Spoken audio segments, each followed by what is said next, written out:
Puji Tuhan, bertemu lagi dalam Raja Wali Pagi hari ini. Ayat firman Tuhan hari ini terambil dari Injil Lukas 24 ayat 13 sampai 16. Demikian bunyi firman Tuhan. Judul perikopnya adalah Yesus menampakkan diri di jalan ke Emmaus. Ayat 13. Pada hari itu juga dua orang dari murid-murid Yesus pergi ke sebuah kampung bernama Emmaus yang terletak kira-kira 7 mil jauhnya dari Yerusalem. Dan mereka bercakap-cakap tentang segala sesuatu yang telah terjadi. Ketika mereka sedang bercakap-cakap dan bertukar pikiran, datanglah Yesus sendiri mendekati mereka, lalu berjalan bersama-sama dengan mereka. Ayat 16. Tetapi ada sesuatu yang menghalangi mata mereka, sehingga mereka tidak dapat mengenal Dia. Bapak Ibu semua yang dikasihi Tuhan, kejadian ini bersetting ketika pada hari ketiga Yesus bangkit dari kubur. Kalau kita baca di ayat sebelumnya pada pasal 24 ayat 1, di situ diceritakan bahwa pada hari ketiga, perempuan-perempuan yaitu Maria Magdalena, Yohana, dan Maria ibu Yakobus datang ke kubur Yesus dan mendapati kubur itu telah kosong. Meskipun selama menjadi murid Yesus, berulang kali Yesus menyampaikan bahwa anak manusia harus disalibkan dan pada hari ketiga akan dibangkitkan. Namun pada kenyataannya ketika tiba hari itu terjadi kegemparan, kehebohan di antara murid-murid yang ada. Hal ini kita dapat lihat dalam Lukas 24 ayat 11 dan 12 bahwa di situ dinyatakan bahwa tetapi bagi mereka perkataan-perkataan itu seakan-akan omong kosong dan mereka tidak percaya kepada perempuan-perempuan itu. 12. Sungguh pun demikian, Petrus bangun, lalu cepat-cepat pergi ke kubur itu. Ketika ia menjenguk ke dalam, ia melihat hanya kain kafan saja.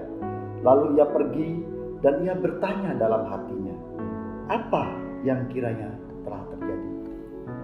Kegemparan, kehebohan bersama murid ketika pada hari ketiga, semua akhirnya mengetahui kubur Yesus telah kosong. Begitu juga dengan dua murid ini. Mereka pada ayat 13 dinyatakan bahwa mereka pergi ke Emmaus. Mereka meninggalkan Yerusalem. Jarak Emmaus dan Yerusalem disebutkan kurang lebih 7 mil atau kurang lebih kira-kira 13,5 kilometer. Bagi orang dewasa, ini bisa ditempuh perjalanan kurang lebih 3 jam. Dan di dalam perjalanannya mereka bercakap-cakap, bertukar pikiran, seakan-akan tidak percaya. Bahkan pada ayat 16 ditulis bahwa seperti ada yang menghalangi mata mereka ketika Yesus bergabung berjalan dengan mereka. Saudara-saudara, apa artinya ini? Seberapa banyak kita menjadi anak Tuhan? Seberapa lama kita ikut Tuhan? Seberapa lama kita iring Tuhan? Ada masa ketika kita merasa cobaan itu datang bertubi-tubi. Ada masa ketika cobaan, tekanan itu datang, kita seperti putus harapan dan kita lupa akan apa yang ditulis Tuhan dalam firman Tuhan, bahwa Ia senantiasa menyertai kita. Di dalam ayat 17 dan 18, Yesus berkata kepada mereka, apakah yang kamu percakapkan sementara kamu berjalan? Maka berhentilah mereka dengan muka muram. Seorang dari mereka yang namanya Kleopas menjawabnya, adakah engkau satu-satunya orang asing di Yerusalem yang tidak tahu apa yang terjadi pada hari-hari belakangan ini? Bapak Ibu semua, kadang kita hanya fokus pada masalah kita. Sepertinya minta pemaafan, minta pemakluman apa yang terjadi pada kita. Sehingga kita lupa, padahal kita sedang bersama juga dengan Yesus, bersama dengan Tuhan kita. Dia tidak akan tinggalkan kita. Tapi kenapa ini terjadi? Ada sesuatu yang salah dalam murid-murid yang ada untuk memberikan pengharapan. Ada pengharapan yang salah buat mereka. Hal ini kita bisa lihat di ayat 19b sampai 21. Apa yang terjadi dengan Yesus orang Nazaret? Dia adalah seorang nabi yang berkuasa dalam pekerjaan dan perkataan di hadapan Allah dan di depan seluruh bangsa kami. Tetapi imam-imam kepala dan pemimpin-pemimpin kami telah menyerahkan dia untuk dihukum mati, dan mereka telah menyalibkannya. 21. Padahal kami dahulu mengharapkan bahwa dialah yang datang untuk membebaskan bangsa Israel, tetapi sementara itu telah lewat 3 hari sejak semuanya itu terjadi. Bapak Ibu semua, pemahaman yang salah di dalam mengiring Tuhan tidak menjadikan pondasi yang kuat ketika cobaan itu datang. Seperti 2 orang murid ini, mereka pergi meninggalkan Yerusalem. Mereka pulang kampung. Mereka tidak taat seperti tertulis dalam Kisah 1 ayat 4 bahwa Yesus melarang mereka meninggalkan Yerusalem. Yerusalem adalah tempat rumah doa. Yerusalem adalah tempat ibadah. Yerusalem adalah tempat berkumpul berdoa. Yerusalem adalah kota di mana bait Allah berdiri. Bagaimana pemahaman kita terhadap Yesus?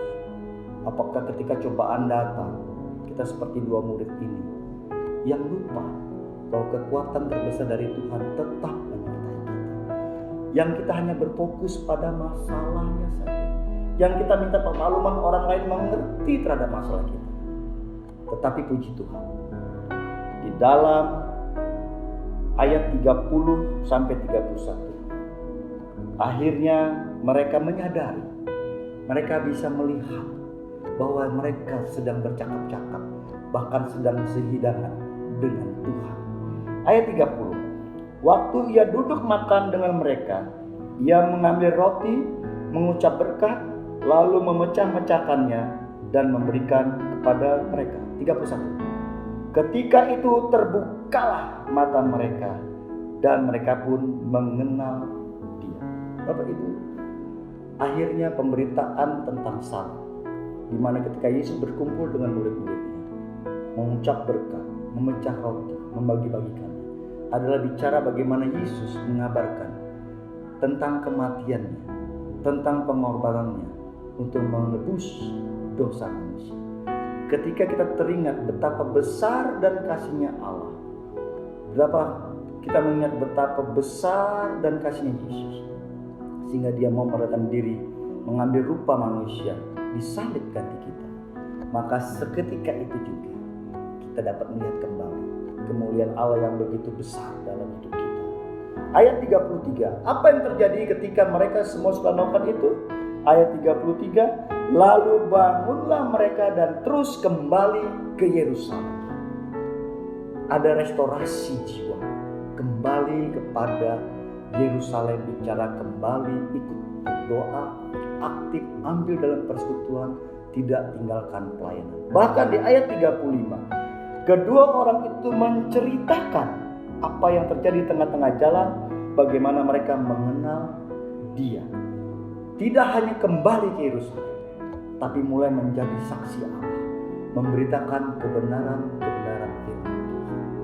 Bapak Ibu semua, Emmaus, satu cerita yang kita ambil hari ini, berarti juga sumber air panas. Ayat 32 dalam Lukas 24 ini tertulis, kata mereka kepada yang lain, bukankah hati kita berkobar-kobar ketika Ia berbicara dengan kita di tengah jalan dan ketika Ia menerangkan kitab suci kepada kita? Ketika kita ingat lagi bagaimana Yesus mengambil sengsara buat kita ingat lagi dengan hati yang berkobar-kobar, kembali melayani Dia dengan sungguh-sungguh. Mari Bapak Ibu semua mengingatkan pada Yesus, kematiannya membawa kita pada pemahaman yang benar bahwa sengsara yang Dia pikul jauh melebihi dari masalah-masalah besar kita. Seperti Roma menulis bahwa janganlah hendaknya kerajinanmu kendur, biarlah rohmu menyala-nyala, dan lainnya Tuhan. Demikian juga dengan kita. Cerita tentang Emmaus yang berarti sumber air panas menghangatkan kita kembali, membuat roh kita berkobar-kobar, menyala-nyala kembali untuk melayani Tuhan. Tuhan Yesus memberkati. Mari kita berdoa. Terima kasih Bapa di surga untuk penyertaan-Mu bahkan di pagi hari ini. Kami sudah mendengar firman-Mu tentang dua murid yang hampir meninggalkan Yerusalem menuju Emmaus karena kekecewaan, karena tekanan, karena putus pengharapan.